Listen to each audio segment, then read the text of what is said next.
ಜನಸಮೃದ್ಧಿ ನ್ಯೂಸ್ಗೆ ಸ್ವಾಗತ ಸುಸ್ವಾಗತ. ಲೋಕಸಭಾ ಸಾರ್ವತ್ರಿಕ ಚುನಾವಣೆ 2024ರ ಸರ್ಕಾರಿ ಪ್ರಥಮ ದರ್ಜೆ ಕಾಲೇಜು ಕೋಲಾರ ಮತ ಎಣಿಕೆ ಕೇಂದ್ರ.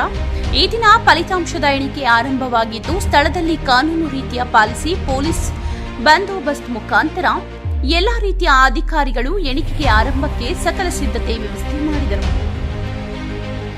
ಜಿಲ್ಲಾಧಿಕಾರಿಗಳು ಹಾಗೂ ಜಿಲ್ಲಾ ಆಡಳಿತ ಕಚೇರಿ ಹಾಗೂ ಜನಸಾಮಾನ್ಯರು ಓಡಾಡಲು ಸಕಲ ಸಿದ್ಧತೆ ವ್ಯವಸ್ಥೆ ಮಾಡಿದರು. ಕೋಲಾರ ಜಿಲ್ಲಾ ಎಸ್ಪಿ ಸಾಹೇಬರ ನೇತೃತ್ವದಲ್ಲಿ ಮತ ಎಣಿಕೆ ಜಾಗದಲ್ಲಿ ಪೊಲೀಸ್ ಬಿಗಿ ಬಂದೋಬಸ್ತ್ ವ್ಯವಸ್ಥೆ ಮಾಡಿದರು. ಈ ದಿನ ಫಲಿತಾಂಶದ ಪ್ರಕಟ. ಕಾಂಗ್ರೆಸ್ ಅಭ್ಯರ್ಥಿ ಕೆವಿ ಗೌತಮ್ ರವರಿಗೆ 6,20,093 ಮತಗಳು ಹಾಕಿದ್ದು, ಹಾಗೂ ಜೆಡಿಎಸ್ ಮತ್ತು ಬಿಜೆಪಿ ಮೈತ್ರಿ ಪಕ್ಷದ ಅಭ್ಯರ್ಥಿ ಎಂ ಮಲ್ಲೇಶ್ ಬಾಬು ರವರಿಗೆ 6,91,481 ಮತಗಳು ಹಾಕಿದ್ದು, ಹೆಚ್ಚಿನ ಮತಗಳ ಪಡೆದು 8,481 ಮತಗಳು ಪಡೆದು ಜಯಶೀಲರಾಗಿದ್ದಾರೆ. ತದನಂತರ ಮಾನ್ಯ ಜಿಲ್ಲಾಧಿಕಾರಿಗಳು ಹಾಗೂ ಜಿಲ್ಲಾ ಚುನಾವಣಾಧಿಕಾರಿಗಳು ಲೋಕಸಭಾ ಸಾರ್ವತ್ರಿಕ ಚುನಾವಣೆ 2024ರಲ್ಲಿ ವಿಜೇತರಾದ ಶ್ರೀ ಎಂ ಮಲ್ಲೇಶ್ ಬಾಬು ರವರಿಗೆ ಪ್ರಮಾಣ ಪತ್ರ ವಿತರಿಸಿದರು. ಈ ಸಂದರ್ಭದಲ್ಲಿ ಚುನಾವಣಾ ವೀಕ್ಷಕರಾದ ಶ್ರೀ ಆದಿತ್ಯ ರಂಜನ್ ಹಾಗೂ ಆರಕ್ಷಕ ಅಧೀಕ್ಷಕರು ಹಾಗೂ ಅಪರ ಜಿಲ್ಲಾಧಿಕಾರಿಗಳು ಉಪಸ್ಥಿತರಿದ್ದರು.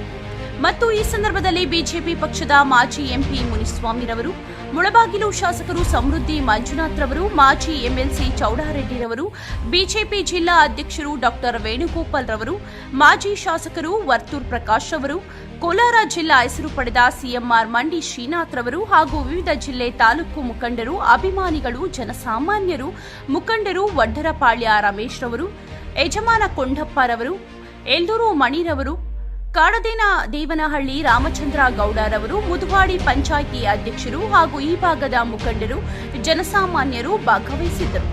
ಈ ಸಂದರ್ಭದಲ್ಲಿ ಮಾಜಿ ಎಂಪಿ ಮುನಿಸ್ವಾಮಿರವರು ಮಾತನಾಡಿ, ಈ ದಿನ ಈ ಚುನಾವಣೆಯ ಫಲಿತಾಂಶ ಜಯಬೇರಿ ನರೇಂದ್ರ ಮೋದಿ ಅವರ ಅಭಿವೃದ್ಧಿ ಬಗ್ಗೆ ಹಾಗೂ ಹಿರಿಯರ ದೇವೇಗೌಡರ ಮಾರ್ಗದರ್ಶನ ಜನರ ಸೇವೆ ಮಾಡಿರುವ ಈ ದಿನ ಚುನಾವಣೆ ಫಲಿತಾಂಶ ಜಯಬೇರಿಯಾಗಿದೆ. ಈ ಸಂದರ್ಭದಲ್ಲಿ ಎಲ್ಲರಿಗೂ ಕೃತಜ್ಞತೆಗಳನ್ನು ವ್ಯಕ್ತಪಡಿಸುತ್ತೇನೆ. ಮುಂದಿನ ದಿನಗಳಲ್ಲಿ ಇನ್ನೂ ಹೆಚ್ಚಿನ ಸ್ಥಾನಗಳು ಸಿಗುತ್ತದೆ ಎಂಬುದರಲ್ಲಿ ಸಂಶಯವಿಲ್ಲ. ಈ ಸಾರಿ 3ನೇ ಬಾರಿ ಪ್ರಧಾನಮಂತ್ರಿಯಾಗಿರುವ ನಿಮ್ಮೆಲ್ಲರ ಸಹಕಾರವೇ ಈ ಜಯಬೇರಿಗೆ ಕಾರಣ. ಹೀಗೆ ಹಲವಾರು ವಿಚಾರ ತಿಳಿಸಿ ಈ ಸಂದರ್ಭದಲ್ಲಿ ಮೈತ್ರಿ ಪಕ್ಷದ ಬಿಜೆಪಿ ಜೆಡಿಎಸ್ ಪಕ್ಷದ ಎಲ್ಲ ಮುಖಂಡರು ಜನಸಾಮಾನ್ಯರಿಗೆ ಚಿರಋಣಿಯಾಗಿ ಕೆಲಸ ಮಾಡುತ್ತೇವೆ ಎಂಬುದಾಗಿ ತಿಳಿಸಿದರು. ಈ ಸಂದರ್ಭದಲ್ಲಿ ಮುಳಬಾಗಿಲು ಶಾಸಕರಾದಂತಹ ಸಮೃದ್ಧಿ ಮಂಜುನಾಥ್ ರವರು ಮಾತನಾಡಿ, ನಾವು ಶಾಸಕರಾಗಿ ಗೆದ್ದು ಎಷ್ಟು ಸಂತೋಷವಾಗಿದೆ, ಅದೇ ರೀತಿ ಈ ದಿನ ಕೋಲಾರ ಜಿಲ್ಲಾ ಮತಬಾಂಧವರಿಗೆ ಋಣ ತೀರಿಸಲು ಸಾಧ್ಯವಿಲ್ಲ. ಈಗ ನಿಮ್ಮೆಲ್ಲರ ಅಭಿವೃದ್ಧಿಗೆ ಎಂಪಿ ಸಾಹೇಬರು, ಮಲ್ಲೇಶ್ ಬಾಬು ಹಾಗೂ ಸಮೃದ್ಧಿ ಮಂಜುನಾಥ್ ಶಾಸಕರು ಜನರಿಗೆ ಕೊಟ್ಟ ಮಾತು ಉಳಿಸಿಕೊಳ್ಳುತ್ತೇವೆ ಎಂಬುದಾಗಿ ಆಶ್ವಾಸನೆ ನೀಡಿದರು. ಈ ಸಂದರ್ಭದಲ್ಲಿ ನೂತನ ಎಂಪಿ ಮಲ್ಲೇಶ್ ಬಾಬು ರವರು ಮಾತನಾಡಿ, ಮೊಟ್ಟ ಮೊದಲಿಗೆ ನರೇಂದ್ರ ಮೋದಿರವರಿಗೆ ಹಾಗೂ ಮಾಜಿ ಪ್ರಧಾನಮಂತ್ರಿ ದೇವೇಗೌಡರವರಿಗೆ ಕೃತಜ್ಞತೆಗಳನ್ನು ತಿಳಿಸುತ್ತಾ ಹಾಗೂ ಮೈತ್ರಿ ಪಕ್ಷದ ಜೆಡಿಎಸ್ ಬಿಜೆಪಿ ಎಲ್ಲ ಮುಖಂಡರು, ಹಿರಿಯರು, ಜನಸಾಮಾನ್ಯರಿಗೆ ಅಭಿನಂದನೆಗಳು ತಿಳಿಸುತ್ತಾ, ಈ ಸಂದರ್ಭದಲ್ಲಿ ನಿಮಗೆ ಕೊಟ್ಟ ಮಾತು ನೀರಾವರಿ ಯೋಜನೆಗಳು, ಯುವಕರಿಗೆ ಕೆಲಸಗಳ ಸೃಷ್ಟಿ ಮಾಡಲು ರಾಜ್ಯದಲ್ಲಿ ಮಾಡುತ್ತೇವೆ ಹಾಗೂ ಬಿಜೆಪಿ ಮತ್ತು ಜೆಡಿಎಸ್ ಮುಖಂಡರ ತೀರ್ಮಾನವೇ ಕೆಲಸಗಳ ಕಾರ್ಯರೂಪಕ್ಕೆ ತರುತ್ತೇವೆ ಎಂಬುದಾಗಿ ವ್ಯಕ್ತಪಡಿಸಿದರು. ಈ ಸಂದರ್ಭದಲ್ಲಿ ಬಿಜೆಪಿ ಪಕ್ಷದ ಜಿಲ್ಲಾ ಅಧ್ಯಕ್ಷರು ಡಾಕ್ಟರ್ ವೇಣುಗೋಪಾಲ್ ರವರು ಮಾತನಾಡಿ, ಈ ದಿನ ಲೋಕಸಭಾ ಸಾರ್ವತ್ರಿಕ ಚುನಾವಣೆ ಮತ ಎಣಿಕೆ ಫಲಿತಾಂಶ ಹೊರಗಡೆ ಬಂದಿದ್ದು, ಸುಮಾರು 65,000ಕ್ಕೂ ಹೆಚ್ಚು ಮತಗಳ ಅಂತರದಿಂದ ಜಯಭೇರಿ ಗಳಿಸಿದ್ದಾರೆ. ಇಂತಹ ಮತ ನೀಡಿರುವ ಕೋಲಾರ ಕ್ಷೇತ್ರದ ಎಲ್ಲ ಮತದಾರರಿಗೂ ಹಾಗೂ ವಿವಿಧ ಜಿಲ್ಲಾ ತಾಲೂಕುಗಳ ಮತದಾರರಿಗೂ ಹೃತ್ಪೂರ್ವಕ ಕೃತಜ್ಞತೆಗಳನ್ನು ವ್ಯಕ್ತಪಡಿಸುತ್ತೇನೆ ಎಂಬುದಾಗಿ ಜಿಲ್ಲಾ ಅಧ್ಯಕ್ಷರು ತಿಳಿಸಿದರು.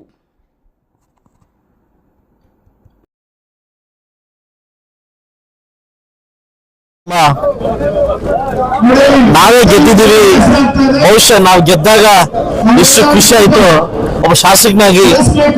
ಇವತ್ತು ನಾನೇ ಗೆದ್ದಂಗೆ ಖುಷಿ ಆಗ್ತಾ ಇದೆ. ಕೋಲಾರದಲ್ಲಿ ನಾನೇ ನಂದು ಏನು ಭದ್ರಕೋಟೆಯನ್ನು ಕಟ್ಟಿದ್ರು ಗಠಬಂಧನ್, ಬಹುಶಃ ಈ ಉತ್ತರ ಗಠಬಂಧನ್ಗೆ ಸಾಕ್ಷಿ ಆಗುತ್ತೆ. ಯಾಕಂದ್ರೆ ಈ ಒಂದು ನಿರೀಕ್ಷೆ ಇದು ಜಾಸ್ತಿ ಇತ್ತು ನಮ್ದು.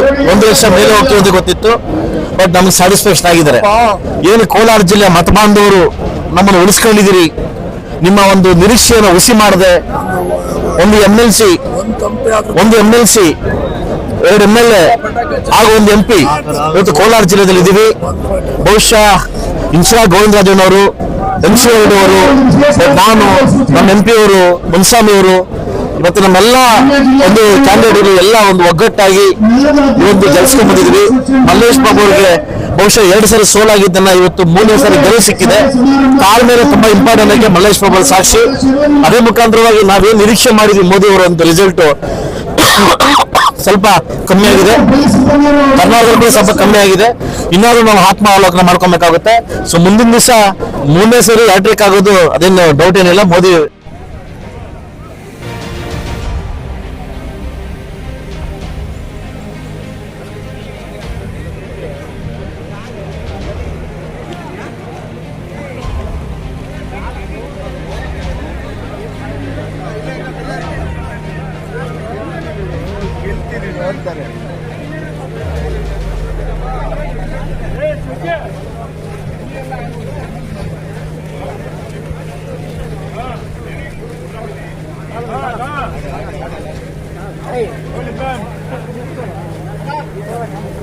ಏನು ಪ್ಲೇಸ್ ಆಯ್ತು?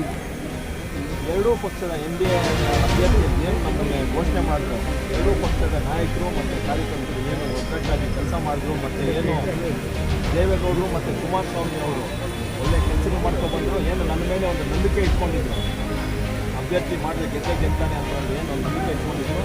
ಅದ್ರ ಜೊತೆಗೆ BJP ಪಕ್ಷದ ಮುಖಂಡರು ಏನು ವರಿಷ್ಠರು ಅವರು ನನ್ನ ಮೇಲೆ ನಂಬಿಕೆ ಇಟ್ಕೊಂಡಾಗ ಎರಡಕ್ಕೂ ಒಂದು ಒಳ್ಳೆ ಉತ್ತರ ಕೊಟ್ಟ ಆಗಿದೆ ನಮ್ಮ ಕಡೆಯಿಂದ ಅಂತ ನಾನು ಹೇಳಕ್ಕೆ ಇಷ್ಟಪಡ್ತೀನಿ. ಸರ್, ಯಾವ್ದಾರ ಹಂತದಲ್ಲಿ ಭಯ ಇತ್ತ ಸರ್? 2000 ಒಂದ್ಸಲ ಒಂದು ಹಂತದಲ್ಲಿ 75,000ದಿಂದ 2,000 ಅಂತರ ಆ ಟೈಮಲ್ಲಿ ಕೌಂಟಿಂಗ್ ಎಲ್ಲ ನಡೀತಾ ಇತ್ತು, ನಮ್ಗೆ ಗೊತ್ತಾಗ್ತದೆ ಏನು ಅಂತ. ಬಟ್ ಅದು ಏನೋ ಒಂದು ಅಪ್ಲೋಡ್ ಮಾಡಬೇಕಂದ್ರೆ ಅದು ಸ್ವಲ್ಪ ಟೈಮ್ ತೊಗೊಳ್ತಾ ಇತ್ತು.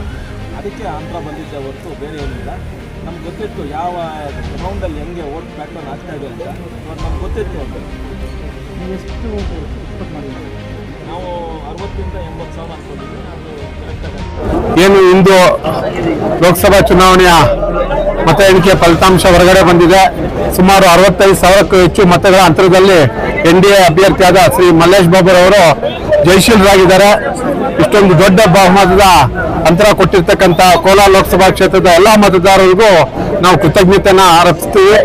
ಜನರ ಆಶಯ ಏನಿದೆ ಅದಕ್ಕೆ ಸ್ಫೂರ್ತಿಯಾಗಿ ಮಲ್ಲೇಶ್ ಬಾಬು ಅವರು ಮುಂದಿನ 5 ವರ್ಷ ಕೆಲಸ ಮಾಡ್ತಾರೆ ಅಂತ ಇಲ್ಲಿ ಭರವಸೆ ಕೊಡ್ತಾ ಇದ್ದೀವಿ. ಸರ್, ಈ ದಿನ ಫಲಿತಾಂಶದ ಪ್ರಯುಕ್ತ ಜಿಲ್ಲಾ ಒಂದು ಅಧ್ಯಕ್ಷರಾಗಿ ಮುಂಬರುವ ಎಲ್ಲ ತಾಲೂಕುಗಳಲ್ಲಿ ಯಾವ ರೀತಿಯ ಒಂದು ಸಂಚಲನ, ಒಂದು ಅಭಿವೃದ್ಧಿ ಬಗ್ಗೆ ಸಾಧನೆ ಇರ್ತೀವಿ? ಮುಂಬರುವ ಎಲ್ಲ ಚುನಾವಣೆಗಳಲ್ಲಿ ನಮ್ಮ NDA ಮೈತ್ರಿಕೂಟದಿಂದ ಒಗ್ಗಟ್ಟಾಗಿ ಚುನಾವಣೆಗಳು ಎದುರಿಸಿ ಎಲ್ಲಾ ಚುನಾವಣೆಗಳು ಇದೇ ತರ ಜಯಶೀಲರಾಗ್ತೀವಿ. ಕ್ಷೇತ್ರದ ಒಟ್ಟಾರೆ ಡೆವಲಪ್ಮೆಂಟ್ ವಿಷಯದಲ್ಲಿ ನಾವೆಲ್ಲ ಒಗ್ಗಟ್ಟಾಗಿ ಕೆಲಸ ಮಾಡಬೇಕು. ಆ ನಿಟ್ಟಿನಲ್ಲಿ ಇವತ್ತು ಈ ಮತದಾರ ಬಂಧುಗಳು ಕೊಟ್ಟಿರ್ತಕ್ಕಂಥ ತೀರ್ಪು ಏನಿದೆ, ಅಧಿಕಾರ ದುರುಪಯೋಗ ಪಡಿಸ್ಕೊಂಡು ಭ್ರಷ್ಟಾಚಾರದಲ್ಲಿ ತುಂಬುತ್ತಾ ಇರ್ತಕ್ಕಂಥ ಈ ಕಾಂಗ್ರೆಸ್ನ ಅವಳಿಯಿಂದ ತಪ್ಪಿಸಿ ಇವತ್ತು ನಮಗೆ ಲೋಕಸಭಾ ಕ್ಷೇತ್ರದಲ್ಲಿ ಸ್ವತಂತ್ರ ಬಂದಾದ್ಮೇಲೆ ನನ್ನನ್ನು ಗೆಲ್ಸಿದ್ದಾದ್ಮೇಲೆ ಸೆಕೆಂಡ್ ನಮ್ಮಲ್ಲಿ ಮೈತ್ರಿ ಅಭ್ಯರ್ಥಿ ಆದಂತ ನಮ್ಮ ಮಲ್ಲೇಶ್ ಬಾಬುನ್ ಗೆಲ್ಸ್ಕೊಟ್ಟಿದ್ದಾರೆ. ಅದಕ್ಕೆ ಕೋಲಾರ ಜನತೆಗೆ ಚಿರಋಣಿ ಆಗಿರುತ್ತೆ.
ನಗರದಾದ್ಯಂತ 144 ಸೆಕ್ಷನ್ ಜಾರಿ ಮಾಡಿದ್ದಾರೆ.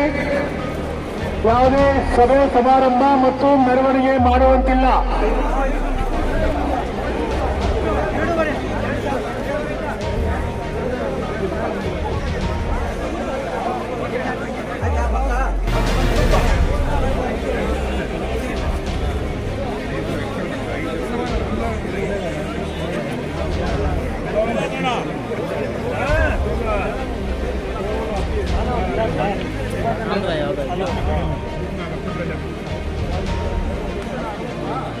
ವಿಶೇಷವಾಗಿ ನಾನು ಕೃತಜ್ಞತೆ ಸಲ್ತೀನಿ.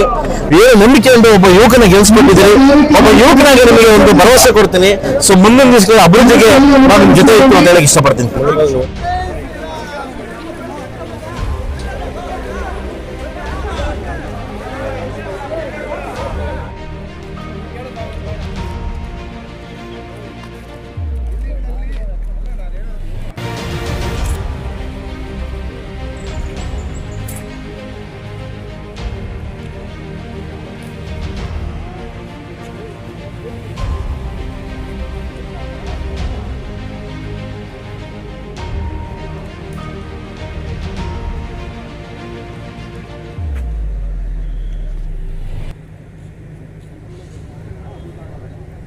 ನರೇಂದ್ರ ಮೋದಿಜಿ ಅವರಿಗೆ, ದೇವೇಗೌಡರಿಗೆ, ನಮ್ಮ ಭಾರತೀಯ ಜನತಾ ಪಾರ್ಟಿಯ ಮತ್ತೆ JDS ನ ಎಲ್ಲಾ ಕಾರ್ಯಕರ್ತ ಮತದಾರ ಬಂಧುಗಳಿಗೆ ನಾನು ಕೋಲಾರ ಲೋಕಸಭಾ ಕ್ಷೇತ್ರದ ಜನತೆಯ ಪರವಾಗಿ ನಾನು ಅಭಿನಂದನೆಗಳನ್ನ ಮತ್ತೆ ಧನ್ಯವಾದಗಳನ್ನ ಹೇಳಕ್ ಇಷ್ಟಪಡ್ತೀನಿ.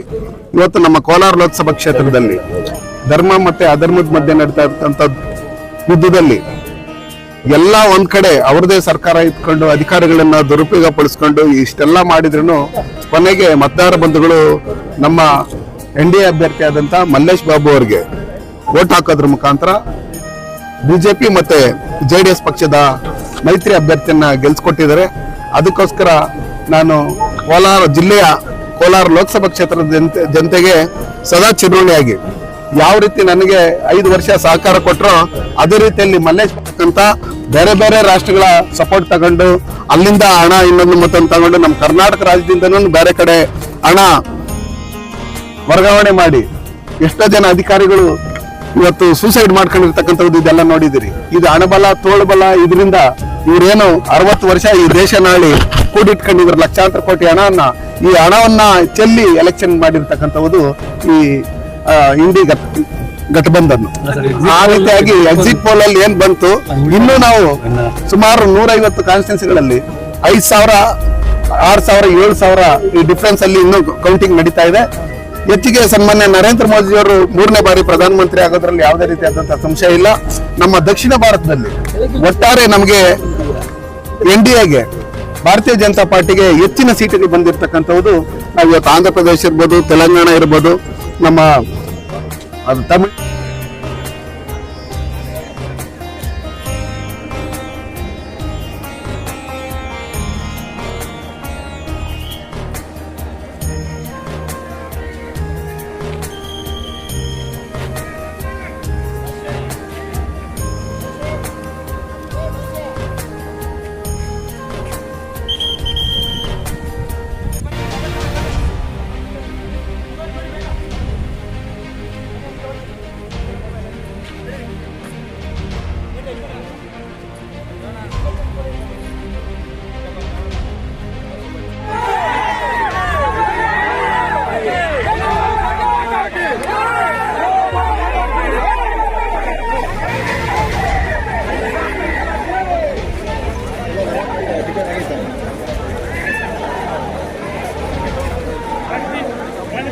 ಯಾವುದೇ ಸಭೆ ಸಮಾರಂಭ ಮತ್ತು ಮೆರವಣಿಗೆಗೆ ಅವಕಾಶ ಇರುವುದಿಲ್ಲ.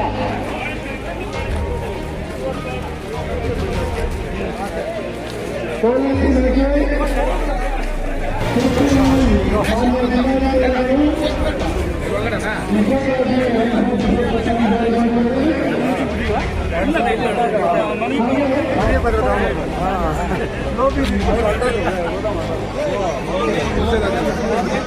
ಇರ್ಬೋದು. ಇದೆಲ್ಲ ನೋಡಿದ್ರೆ ಮುಂದಿನ ದಿನಗಳಲ್ಲಿ ಇನ್ನೂ ಹೆಚ್ಚಿನ ಸೀಟುಗಳನ್ನ ಬರುತ್ತೆ. ನಮ್ಮಲ್ಲಿ ಏನಿವತ್ತು ಕೆಲವೊಂದು ಕಾನ್ಸ್ಟಿಟ್ಯೂನ್ಸಿಗಳು ಕೆಲವೊಂದು ರಾಜ್ಯಗಳಲ್ಲಿ ಕಡಿಮೆ ಸೀಟುಗಳು ಬಂದಿದೆ, ಓವರ್ ಕಾನ್ಫಿಡೆನ್ಸ್ ಆಗಿ ನಮ್ಗೆ ಕೋಟ್ ಹಾಕ್ತಾರಲ್ಲ ಅನ್ನೋ ಲೆಕ್ಕಾಚಾರದಲ್ಲಿ ಇದು ಮಾಡಿ ಬೇರೆ ಬೇರೆ ಕಡೆ ಎಲ್ಲ ಒತ್ತು ಕೊಟ್ಟಿದ್ರಿಂದ ಅದು ಸ್ವಲ್ಪ ಹಿನ್ನಡೆ ಆಗಿದೆ. ಅದ್ ಬಿಟ್ರೆ ಸನ್ಮಾನ್ಯ ನರೇಂದ್ರ ಮೋದಿಜಿ ಅವರು 2 ಬಾರಿ ಪ್ರಧಾನಮಂತ್ರಿ ಆಗಿ ಈ ಎಲ್ಲಾ 100 ಪಾರ್ಟಿಗಳು ಒಟ್ಟಿಗೆ ಸೇರಿ ಅಲಿಬಾಬಾ 40 ಚೋರ್ಸ್ ಅಂತ ಹೇಳ್ಬಿಟ್ಟು ಇವರೆಲ್ಲ ಒಟ್ಟಿಗೆ ಸೇರಿ ಅವ್ರನ್ನ ಸೋಲಿಸ್ಬೇಕಂತ ಹೇಳಿ ಏನೇನೇ ಮಾಡಿದ್ರು ಇವತ್ತು ಭಾರತೀಯ ಜನತಾ ಪಾರ್ಟಿಯ ಸನ್ಮಾನ್ಯ ನರೇಂದ್ರ ಮೋದಿಜಿ ಅವರ ನಾಯಕತ್ವದಲ್ಲಿ ಮತ್ತೆ 3ನೇ ಬಾರಿ ಈ ದೇಶದ ಚುಕ್ಕಾಣಿ ಸನ್ಮಾನ್ಯ ನರೇಂದ್ರ ಮೋದಿಜಿ ಅವರು ಹಿಡಿತಾರೆ. ಅದಕ್ಕೋಸ್ಕರ ಮತದಾರ ಬಂಧುಗಳಿಗೆ ಇನ್ನೂ ಕೌಂಟಿಂಗ್ ನಡೀತಾ ಇರೋದ್ರಿಂದ ಇನ್ನೂ ಫೈನಲ್ ಫಿನಿಶ್ ಆಗಿಲ್ಲ. ಅದಕ್ಕೋಸ್ಕರ ಕಾದ್ ನೋಡ್ರಿ.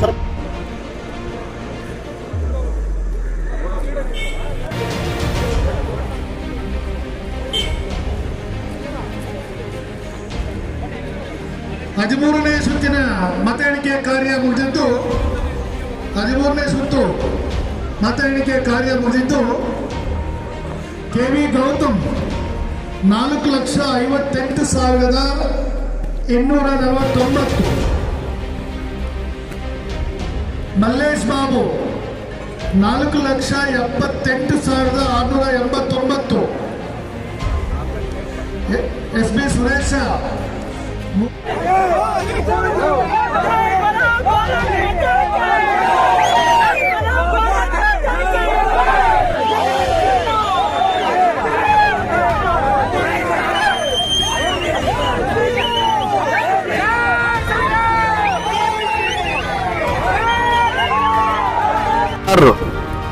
ವೋಟ್ ಹಾಕ್ಬೇಕನ್ನೋ ಲೆಕ್ಕಾಚಾರದಲ್ಲಿ ಬಂದಾಗ ಯಾವ ರೀತಿ ಒಂದು ಕಮ್ಯುನಿಟಿ ಅವ್ರು ಬಂದು ನರೇಂದ್ರ ಮೋದಿಜಿ ಅವ್ರನ್ನ ಅಪೋಸ್ ಮಾಡ್ಕೊಂಡು ಅವ್ರನ್ನ ಸೋಲಿಸ್ಬೇಕು ಅಂತೇಳಿ ಒಂದು ಬೇರೆ ದೇಶದ ಏಜೆಂಟ್ಗಳಂತೆ ವರ್ತನೆ ಮಾಡಿ 85% 90% ವೋಟ್ ಹಾಕಿದ್ರು.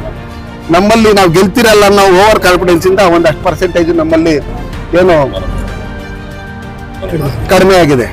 ಅದರಿಂದ ಇದಾಯ್ತು ಹೊರತು ಅದ್ ಬಿಟ್ಟ ಬೇರೆ ಏನಿಲ್ಲ. ನೀವು ನೋಡಿದಿರಿ ಕಳೆದ 5 ಜನ ಶಾಸಕರಿದ್ರು ಎಲ್ಲ ಕಡೆ ನಾವು ಲೀಡ್ ಬಂದಿದ್ದೀವಿ, ನಾವು ಅಷ್ಟು ಲೀಡಲ್ಲಿ ಗೆಲ್ತೀರಿ ಇಷ್ಟು ಲೀಡಲ್ಲಿ ಗೆಲ್ತೀರಿ ಅಂತ ಇದ್ದ ಜಾಗದಲ್ಲಿ ನಾವು ಇವತ್ತೇನು ಒಂದು 50,000 60,000 20,000 ಲೀಡಲ್ಲಿ ನಾವು ಗೆಲ್ತಾ ಇದ್ರಿ.